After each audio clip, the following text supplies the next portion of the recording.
Hi friends, தேங்காய் கறி பற்றி பார்க்க போகிறோம். இது எங்கள் கொள்ளுப்பட்டி ரெசிபி.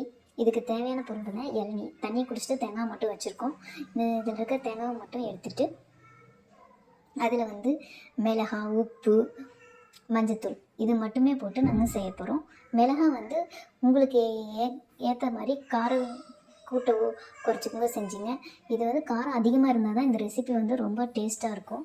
குழந்தைங்களுக்கு ஒரு மிளகா போட்டால் போதும், பெரியவங்கன்னா ஒரு 4-5 போட்டுக்கலாம். ஃபஸ்ட்டு கடாயில் தேங்காவை எடுத்து வச்சுட்டு மஞ்சள், மிளகாய், உப்பு எல்லாமே போட்டுக்கோங்க.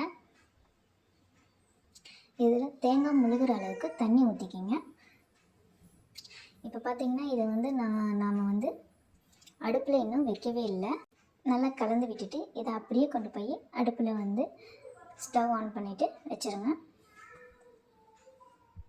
நல்லா கொதிக்கட்டும். தண்ணி ஒரு 3/4 வாசி சுண்டிட்டு ஒரு 1/4 வாசி இருக்கிற வரைக்கும் சுண்ட விடுங்க.